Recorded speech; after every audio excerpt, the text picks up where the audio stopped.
Bonjour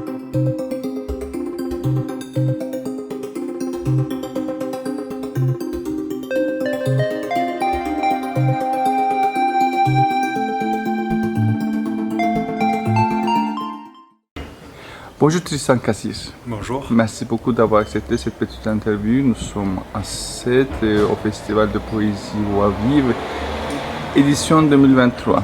Est-ce que tu peux nous parler de toi un petit peu? Alors, tout d'abord, j'ai été poète invité dans cette édition des Voix Vives à Sète. Une partie de mon temps, je l'occupe à être poète. Par ailleurs, je suis architecte, c'est ma profession. Donc j'ai créé ma structure, donc je suis indépendant. Et donc j'essaye, dans ma pratique aussi, de pouvoir... Elle est forcément influencée par, disons, l'expression poétique et cette idée du langage qui peut se traduire aussi dans comment on va penser un espace, comment on va l'imaginer. Donc des fois c'est plus facile à appliquer, d'autres fois c'est moins évident la relation qu'on peut faire, mais en tout cas c'est quelque chose qui infuse globalement dans ma pratique en tant qu'architecte. Donc je suis venu à l'écriture poétique plutôt par l'oralité, donc pas par l'écriture. Donc le goût de dire la poésie d'autres poètes, l'écouter aussi. Donc cette transmission-là, je crois beaucoup en l'importance de cette partie de transmission orale, pas seulement à travers l'écrit. Aussi j'ai pas mal joué de la guitare et accompagné de la poésie avec la guitare. Donc j'ai aussi cette sensibilité du son et de la relation musique-poésie. Et donc c'est ça qui m'a amené petit à petit à, disons, connaître, être sensibilisé à cet univers de la poésie. Puis après finalement commencer à m'exprimer avec ce médium.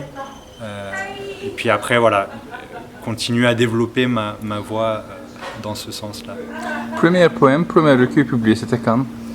C'était en 2012, ça s'appelle Pointe Rouge, donc aux éditions L'Harmattan. Donc je suis toujours jeune, mais j'étais assez jeune, 20-21 ans. Donc c'était un recueil qui était un élan assez, entre guillemets, brut, dans le sens où les textes n'étaient pas forcément si retravaillés. Donc dans ce recueil, Pointe Rouge, ça a été l'occasion pour moi de donner à voir un premier souffle en tant qu'auteur, donc avec des textes assez abrupts, assez, qui maintenant en le relisant, c'est vraiment une énergie très différente de celle qui se déploie maintenant dans mes poèmes. Non pas que ça ait totalement changé, évidemment je les assume pleinement, mais voilà, ça fait partie aussi je crois en l'idée du cheminement et du temps aussi qui permet de faire que une poésie, elle se construit patiemment et elle peut prendre des formes différentes, des chemins différents. Et je pense que tout est valable en soi. Des formes qui peuvent... il y a des textes qui évidemment, au bout d'un moment, on met un peu de côté et qu'on va plus forcément mettre de l'avant. Mais je pense que ça fait partie d'un tout et c'est ça qui est intéressant aussi, il me semble, dans la poésie, c'est que ça donne à voir différentes facettes de la manière dont on a d'appréhender le monde, différentes sensibilités. Quand tu as commencé à écrire? Alors, quand est-ce que... Jeune, j'écrivais, mais pas forcément de la poésie en tant que telle. j'ai dû commencer vraiment plus tôt dans la forme poétique à la fin de l'adolescence, proche de la vingtaine. J'ai identifié un moment, disons, j'ai eu un élan un peu plus vif vers la poésie. C'était le moment des printemps arabes que je suivais de loin, mais disons qu'il y avait une intensité qui j'ai ressenti le besoin d'exprimer à ce moment-là des choses. Et à travers la forme poétique, ça n'a pas été un choix. Ça a dû infuser avec les années. Et donc ça a été, vraiment, ça a surgi à partir de là un souffle. Évidemment, après, c'était pas forcément lié à ces événements de cette époque-là, des printemps arabes. Mais ça a été comme un des moteurs. Voilà. Les auteurs qui t'ont marqué, qui t'ont inspiré? Alors, dans la poésie ou en général. En général, particulièrement comme en poésie aussi. Je sais que c'est alors, disons que. C'est pas toujours ça veut dire des poètes. Oui. Par exemple, Gabriel García Márquez, c'est une écriture qui m'a beaucoup marqué à l'époque. Donc c'est pas directement de la poésie, mais quand même j'aime bien l'idée qu'il n'y ait pas de distinction entre les formes d'écriture où la poésie peut s'entremêler à d'autres formes d'écriture. Un autre auteur qui, notamment aussi pour tout ce qu'il a représenté, c'est Mahmoud Darwish, qui donc grand poète palestinien, qui j'ai été vraiment très porté par aussi à la fois ses textes, mais à la fois la manière de les dire et de les faire ressentir à l'interlocuteur. Donc ça, c'est aussi une autre influence. Aussi un auteur portugais, Pessoa, qui c'est quelque chose je me suis pas mal identifié à une époque. C'est un auteur aussi qui m'a marqué. Plus récemment, un auteur que j'ai découvert, Sony Laboutansi, un auteur congolais, très engagé, qui a été aussi impliqué dans la politique. Donc on retrouve aussi cet engagement à travers l'écriture, mais du coup aussi porté vers une militance. Il y a aussi le mouvement de la Beat Generation qui aussi, j'y suis sensible dans le sens cet élan de liberté et d'oser porter la voix, de dire, de ne pas rester dans une forme de langage policé, mais oser et dans le cheminement observer tout ce qui se donne à voir. Donc ça c'est d'autres influences que Lautréamont aussi, qui est un auteur où j'aime aussi le fait de plonger vraiment au plus profond de soi-même et vraiment de pas se poser de questions,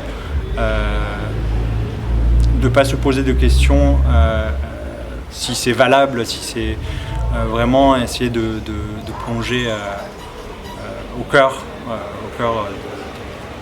de l'élan poétique de l'expression. Après je pourrais en citer d'autres, mais par ailleurs je dirais que c'est pas forcément que la poésie qui m'a influencé. J'ai écouté beaucoup de rap aussi. C'est une influence qui est importante pour moi. En France, il y avait MC Solar, le groupe IAM aussi, et un certain nombre d'autres, mais c'est une écriture qui m'a toujours, ça m'a toujours percuté, et j'ai toujours été porté par aussi l'idée du rythme. Même dans la poésie, il y a la forme slam qui est, disons, entre les deux, mais j'aime pas forcément catégoriser entre les différentes formes, mais disons que c'est des influences qui sont fortes aussi chez moi, donc indirectes, qui mènent à la poésie. Après, disons que j'aime beaucoup, donc c'est pas forcément un auteur, mais tous les l'élan que porte Léo Ferré, par exemple. D'arriver à mêler la musique, les textes, le chant, voilà, arriver à une forme un peu totale d'expression. J'y suis très sensible. En tout cas. Comment tu crées, construis et écris ta poésie, tes poèmes? Est-ce que tu as une approche poétique? C'est différent en fonction des textes. Il y a eu une période plus jeune où très spontanément l'envie pouvait me surgir dans la rue et du coup me mettre à écrire instantanément, m'asseoir par terre et écrire un texte parce que bon, je vais observer quelque chose directement et du coup vouloir capter en direct ce que je vais pouvoir observer. Après, bon, ça peut être aussi des commandes spécifiques d'un texte sur une thématique. Et donc là, ça demande pour moi un travail de recherche aussi. Par exemple, j'avais eu à écrire un texte sur la Palestine donc pour une revue. Donc avant d'arriver à écrire ce texte, j'ai fait un certain nombre de recherches pour arriver à élaborer un univers qui soit le plus pertinent possible. Et puis petit à petit, aller vers aussi déployer l'imaginaire, mais en partant de quelque chose de plus tangible. Comment vient l'élan de l'écriture poétique? C'est principalement de ne pas savoir comment exprimer autrement aussi ce qu'on peut ressentir, une sensibilité. Donc la poésie est ce moyen-là d'arriver à exprimer. Ça peut être à travers la musique, à travers la peinture. Personnellement, du coup, c'est la poésie. Ça a été la musique et c'est encore la musique à travers la poésie. Disons que même dans mon écriture, elle est influencée par l'idée du rythme et de la musique. Qu'est-ce que tu penses de la poésie actuelle francophone? Alors, je pense qu'il y a un nouveau souffle. Il y a une jeune poésie émergente qui est assez passionnante, qui arrive à un peu casser les codes. Je pense que disons que mon rapport à la poésie francophone, du coup, bon, d'abord parler française, je pense qu'il y a toute une partie, il y a de tout.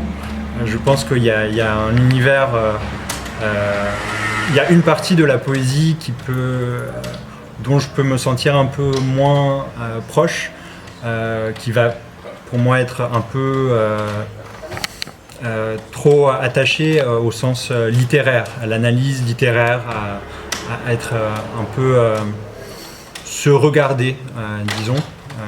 Je pense que il y a tout un pan de la poésie qui va dans ce sens-là. Après, disons que c'est jamais exhaustif. Disons qu'on ne connaît pas tout. C'est ça qui est jamais évident dans l'analyse. On connaît surtout ce qui est donné à voir. Et je pense que il y a pas mal de voix qui peuvent être présentes, mais je pense qu'ils ne sont pas forcément les plus diffusés, en tout cas. Et disons que mes influences et ma sensibilité ne va pas forcément vers la poésie française actuelle.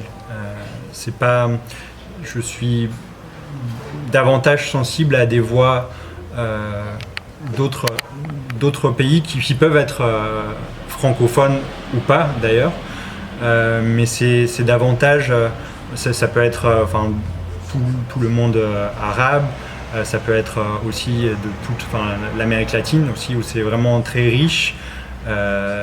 L'Espagne aussi, où il y a des voix importantes. J'ai l'impression que parfois il y a plus de liberté dans d'autres pays. Après, c'est jamais facile de le dire parce qu'on ne connaît pas tout. C'est ma connaissance qui reste limitée.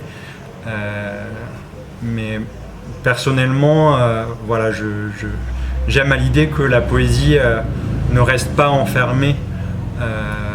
C'est de regarder, d'aller voir ailleurs et de s'ouvrir et d'être toujours ouvert à être influencé aussi, à être transformé par d'autres cultures aussi. Ce qui ne veut pas dire de ne pas avoir sa propre identité, mais je pense que la question de l'identité n'est pas simple. Je pense que moi, la question de l'identité traverse pleinement mon élan poétique. Je pense que principalement, c'est une quête d'une identité qui n'est pas simple, qui n'est pas unique, qui n'est pas enfermée dans un pays, mais du coup c'est cette quête d'une identité multiple avec ses richesses, ses contradictions, ses questionnements, et c'est ça qui, je pense moi, est cette question qui demeurera sûrement toujours en suspens. C'est un des éléments qui entraîne, qui font qu'il y a un souffle spontané de ma part. La traduction. Alors la traduction, j'ai pas eu un rapport à la traduction très approfondi jusqu'à maintenant.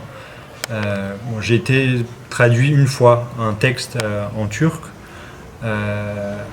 Par ailleurs, j'ai un désir qui est intime d'être traduit en espagnol parce que une bonne partie de ma famille donc parle l'espagnol et n'a pas du coup accès à la langue française. Et donc c'est un désir de pouvoir partager de manière familiale dans un premier temps. Puis après aussi évidemment, pour les gens qui ne parlent pas le français, j'ai essayé à un moment de traduire des textes, je m'y suis essayé. Et du coup je me suis rendu compte à quel point ça n'est pas évident, et je pense d'autant moins évident traduire ses propres textes. Il faut une maîtrise de la langue, parce que je parle l'espagnol, mais je ne le maîtrise pas comme le français. Je ne pourrais pas écrire de la poésie comme j'en écris en français. Mais je pense que la traduction, j'y vois une telle générosité de la part des traducteurs, mais finalement des auteurs forcément qui vont traduire. Je suis vraiment admiratif de l'idée même de traduire et qui historiquement a été facteur de partage de science, de culture à travers l'histoire, à travers les différentes zones géographiques. Traduire, que ce soit la poésie, que ce soit dans d'autres domaines, c'est essentiel. C'est essentiel si on veut ne pas rester, enfermé à la fois dans une zone géographique, mais aussi dans une pensée qui va. Je pense que le fait de traduire, ça ouvre. J'ai regardé dans le cadre du festival Voix vive les traductions en langue des signes, donc qui est une traduction qui est pas forcément celle à laquelle on pense quand on parle de traduction, et ça m'a vraiment percuté de voir, en fait c'est un langage à part entière auquel on n'a pas accès, auquel on ne fait pas face au quotidien, et qui apporte je pense une richesse encore supplémentaire au texte. Et donc là c'est visible à travers des gestes, à travers Et je pense que ça parle de ce qu'est la traduction aussi, son importance et l'ouverture qu'elle donne, l'amplitude qu'elle va donner à un texte. D'ailleurs, je pense que c'est tellement difficile dans un texte poétique, il peut y avoir tellement de jeux avec les sons, les mots, que dans la traduction, arriver à transmettre, arriver à être à la fois fidèle mais à la fois libre, c'est si difficile que quand c'est réussi, c'est magnifique. C'est vraiment magique. La relation entre l'architecture et la poésie chez toi? Ouais. Alors je dirais que par essence, à mon sens, l'architecture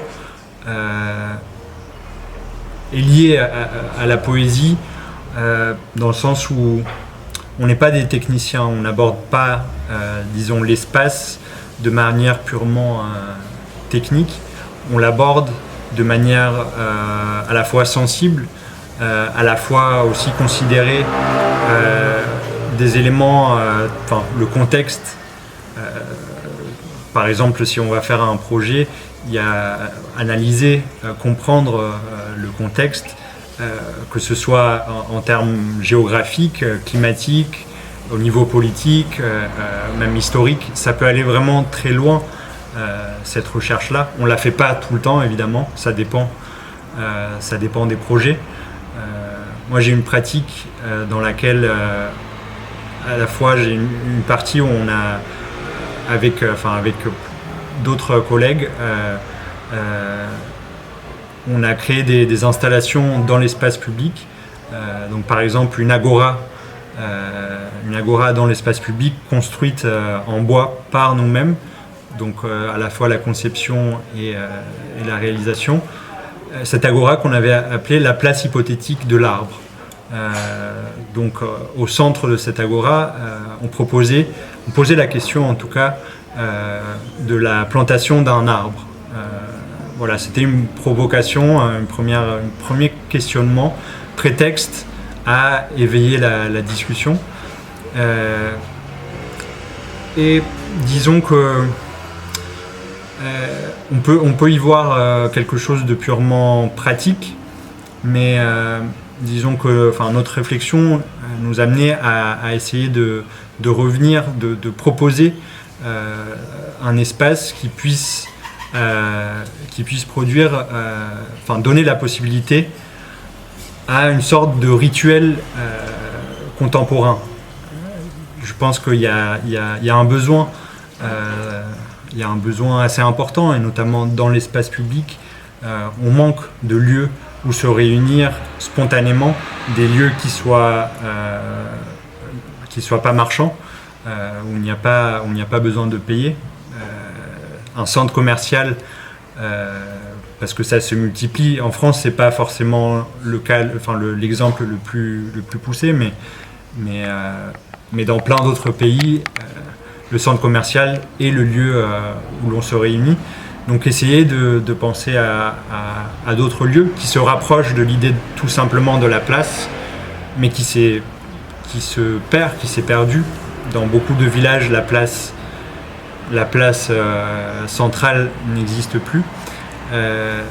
Donc cette idée-là de rituel, cette idée-là de place, de se réunir, pour moi, elle est à la fois pratique, c'est à la fois une idée, entre guillemets, du vivre ensemble, de la démocratie. Bon, c'est des grands mots, mais c'est aussi pleinement essayer d'infuser dans ces lieux-là aussi l'idée d'une suspension dans le temps, d'une concentration sur un sujet. Et pour moi, c'est pleinement aussi le chemin de la poésie. C'est arriver à la fois être ancré dans le réel, et à la fois à partir de ce réel-là, arriver à glisser une part de magie, arriver à se soulever, arriver à s'extraire donc de quelque chose qui va être d'un quotidien dans lequel on peut ne plus voir à la fois les beautés, à la fois aussi, il ne s'agit pas que de voir la beauté, mais de voir tout simplement ce qui s'y passe, d'échanger là-dessus. Et donc ça peut prendre une forme poétique ou pas. Après, la barrière, je pense qu'elle est pas si claire que ça. Donc dans cette pratique-là de l'architecture, le lien est assez simple. Après, par ailleurs, disons que souvent dans des projets, moi personnellement, je commence à dessiner une forme, mais j'écris en parallèle. C'est-à-dire que l'écriture nourrit le dessin et c'est des allers-retours. Et cette écriture, moi personnellement, elle n'est pas purement technique. Elle prend une forme naturellement pour moi poétique. C'est des images qui vont surgir et ça peut arriver à un texte vraiment à partir d'un espace imaginé et puis après qui peut être réalisé. Et ça, c'est merveilleux quand ça aboutit aussi. C'est cette chance-là dans l'architecture de pouvoir voir avec ses propres yeux. Et du coup, ça se rejoint assez naturellement, des fois. D'autres fois, évidemment, il y a des projets où c'est plus pragmatique. Mais en tout cas, avoir cette vigilance de quand on peut, ne serait-ce que je travaille beaucoup dans la réhabilitation, donc je travaille sur l'existant. C'est aussi voir toute l'histoire d'un bâtiment, tous les matériaux anciens, donc arriver à voir la valeur de ce que ces matériaux ont. C'est un travail d'archéologie et donc il y a cette sensibilité à cette matière-là et pour moi cette sensibilité-là aussi se rapproche à l'idée de la poésie. La poésie, l'art, est un besoin, une nécessité pour les autres, pour les gens? Alors, de manière générale, pour les gens, je pense que le fait d'avoir des récits, donc que ce soit par la poésie, que ce soit de tout temps, il y a eu des gens qui, c'était beaucoup par l'oralité, qui contaient les histoires, les légendes entre réalité et imagination. Ne pas avoir de récit, c'est comme si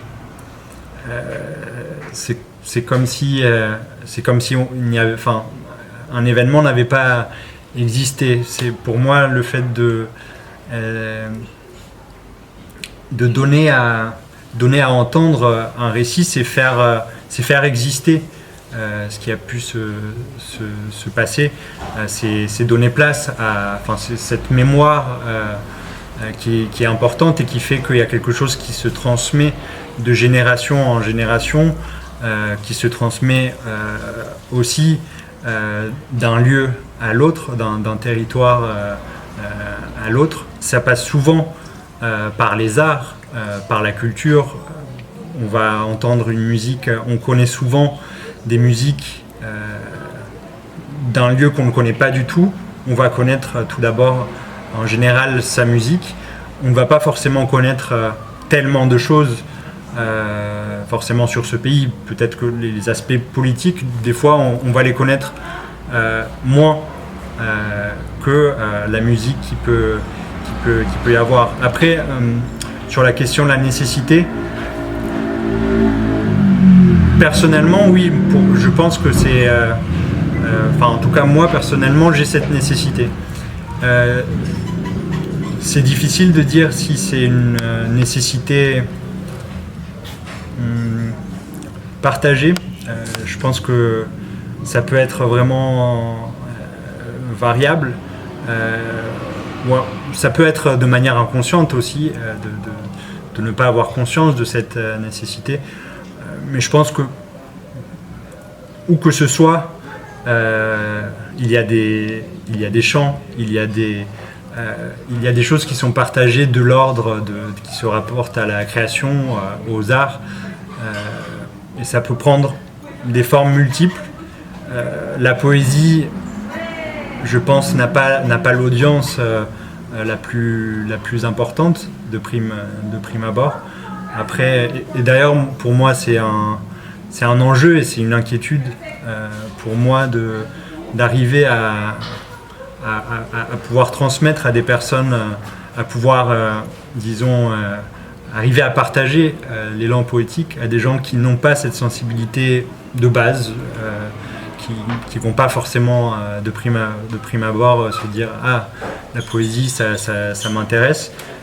Je pense que, enfin moi c'est quelque chose qui me porte essentiellement aussi, ne pas rester cloîtré, voilà, dire de la poésie pour des gens qui sont sensibilisés, fortement sensibilisés. Évidemment, c'est important, c'est intéressant et c'est une belle chose de pouvoir aussi partager avec des gens qui ont cette même sensibilité. Mais voilà, aller au-delà et aller dans des lieux où ça n'est pas forcément si évident que ça. Est-ce que tu peux nous parler un petit peu de la poésie dans la famille et en saluant ton père Michel Cassir Ouais. Donc, Ouais. Alors, évidemment, donc j'ai baigné moi depuis l'enfance dans un univers entre poésie, musique. Donc mon père qui est poète, aussi chercheur par ailleurs, et ma mère musicienne. Donc j'ai depuis petit assisté à des récitals, à des spectacles, poésie, musique. Et d'ailleurs, la première fois dans mon souvenir où j'ai eu un contact un peu plus important, c'était au Liban. Donc c'était une lecture dans un lieu à la montagne, une lecture dans laquelle j'ai dit un texte de mon père. Et donc ça, c'est un texte qui m'a porté pendant longtemps, que je connaissais par cœur, qui a été, je pense, vraiment mon premier contact à la poésie, cette liberté en fait d'exprimer non pas en faisant une phrase linéaire, mais avoir une souplesse dans la manière d'organiser les mots. Donc ça m'a porté et dans un premier temps, enfin moi je n'ai pas écrit. Je pense que ça n'était pas non plus si évident. Des fois, quand on baigne dans un univers, ça ne veut pas dire pour autant qu'on va se déployer et que c'est si naturel que ça. Donc j'ai fait mon chemin aussi de mon côté, où voilà, j'étais plus dans le goût de partager des textes d'autres personnes. Notamment j'aimais et j'aime encore l'idée de lire et défendre la poésie d'autres poètes que soi-même. Je pense que c'est important de pouvoir se défaire de cet aspect, disons, personnel quand on lit ses propres poèmes. C'est intéressant, mais voilà, c'est aussi aller vers l'autre et être plutôt dans un rapport de partage, tout simplement. Voilà ce que je peux en dire. Et qu'est-ce que tu penses à propos du festival de cette voix vive? Alors je pense que c'est assez unique d'avoir l'occasion pendant plus d'une semaine de pouvoir avoir autant d'événements, une richesse aussi, des voix vraiment multiples de poésie de différents pays autour de la Méditerranée. Et ce qui est aussi intéressant, dans l'espace public, qui est accessible à tout un chacun a priori. Je pense que c'est un festival qui doit vraiment perdurer, qui a son importance. Il y a forcément toujours des choses qui sont à améliorer, mais je pense que ça fait partie aussi de problématiques autres qui peuvent être économiques aussi, qui ne sont pas évidentes. La baisse des moyens, des subventions font que ça n'est pas évident, et à notre époque, la culture, c'est pas ce qui est priorisé clairement de la part des dirigeants qui sont au pouvoir. Je pense que c'est de ce que j'ai observé, de ce que j'ai pu comprendre, il y a des gens très fidèles à ce festival et qui chaque année ont hâte de venir, et il y a un public vraiment avide et qui est vraiment, en tout cas le public auquel j'ai eu affaire, qui est vraiment enthousiaste à l'idée d'écouter de la poésie. J'ai eu l'occasion d'avoir un moment, donc une intervention où j'avais un échange avec une lycéenne, donc qui écrit. Ce moment-là m'a beaucoup intéressé, et je pense que ça a multiplié ce type d'expérience-là. Le fait c'est quelqu'un qui n'était pas forcément sensible à la poésie en tant que telle, qui a commencé à écrire tout simplement, et du coup c'était intéressant, cette transmission, et pour moi c'est une manière aussi d'ouvrir le champ de la poésie, faire qu'il y ait des gens qui viennent, d'autres gens, amener à donner envie,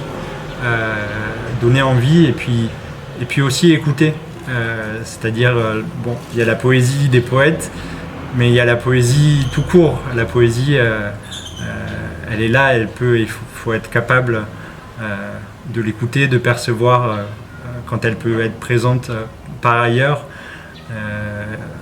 Et voilà, j'en parlais au début. Moi, mon rapport aussi à la poésie vient notamment du rap, et de cette nécessité aussi, et il y a un engagement aussi dans le fait de dénoncer, de dire des choses concrètes. Et voilà, c'est une nécessité, un engagement pour moi. Le marché de la poésie de Paris, est-ce que tu peux nous dire tes impressions? Alors, le marché de la poésie, pour le coup, moi je ne m'y sens pas à l'aise personnellement. Je pense que, à mon sens, il est tourné vers lui-même. Et je pense que je suis aussi influencé par ma vision de l'espace, aussi en tant qu'architecte, que c'est une place où c'est tourné vers l'intérieur. Et mon impression, c'est que si on ne connaît pas le marché, moi personnellement, j'oserais pas rentrer dedans, parce que ça fait peur. C'est un univers qui n'est pas forcément familier pour tout le monde. Et je pense qu'en termes d'hospitalité, en tout cas vis-à-vis de l'extérieur, moi en tout cas, je m'y sens pas à l'aise. Je sais que j'avais, une fois où j'étais au marché de la poésie, j'avais cette envie de plutôt lire à l'extérieur de l'enceinte du marché, et du coup de lire pour des personnes qui n'étaient pas à l'intérieur. Donc ça c'est un sentiment très personnel. Après, je pense que pour le milieu, l'univers de la poésie, c'est évidemment des moments importants pour se retrouver, les éditeurs, et puis c'est aussi disons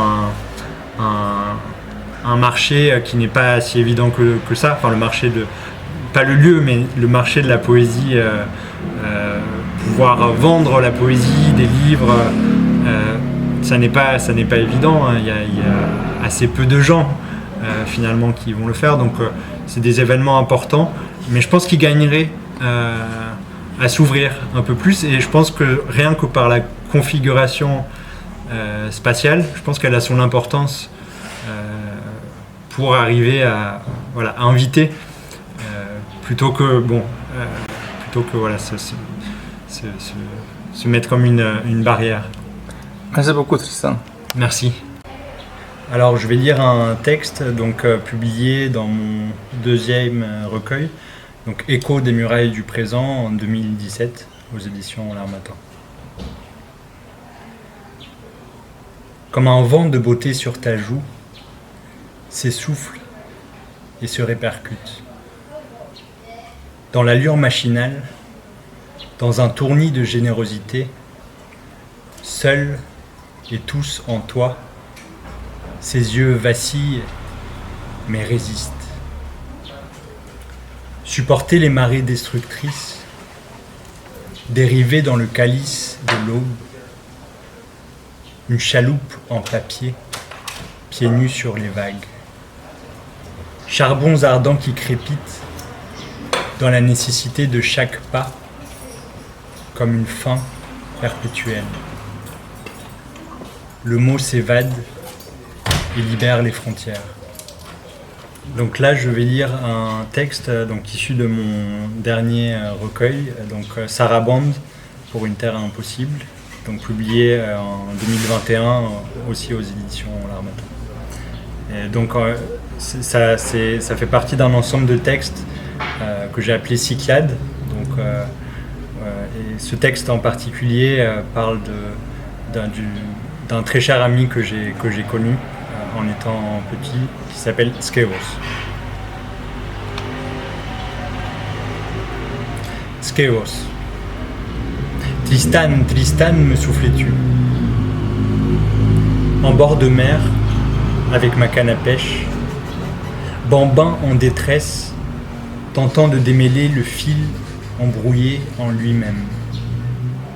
Pêcheur aguerri, forgé par le sel marin, carcasse généreuse au doigté magicien. Depuis le fil, une amitié, un dialogue sans son, ou presque. Des gestes comme alphabet de l'imprévu. Un univers entier, dans un regard. Bella suivant derrière, fidèle compagne sans âge. De camionnette rouge en antique motocyclette à 3 roues, laissant la juste place pour un passager et demi. Moi, le demi. Aller pêcher à la canne, au harpon, s'asseoir avec ses vieux compagnons devant un match retransmis dans une ruelle piétonnisée juste pour l'occasion. Skevos des spaghettis, couronnement du bain de mer. Skevos des danses, table aux dents, mâchoire triomphante. Skevos des langues, qui révèlent ce qui reste, après les mots. Cette écume imprenable qui apparaît parfois. Cette écorce qui agrippe en elle les histoires enfouies, antérieures à l'être. Skevos des poissons, pêchés, grillés, citronnés, dégustés en offrande de l'avant-aube. Skevos mi-dieu en îles dispersées. Skevos dans chaque voix grecque prolonge le temps d'une existence. Donc toujours issu du même recueil. Boire le reste des mots. Déconstruire la nappe recouvrant les débris du récit. Petit humain. Si petit pour de si vastes envolées, à étouffer le foyer du souffle. En acharnement constant, vers un banquet solitaire, une abondance sans égale, la famine bouche bée. N'y a-t-il de fortune sans misère? Suscite un entrelac, un au-delà de l'évidence qui efface en simultané les ressorts d'un conte futile. Mauvaise herbe, vocable de normalité. Tant de visages et en un seul, calquer les reflets du souvenir. Morceaux brisés de chaque sourire endommagé par l'agonie collective.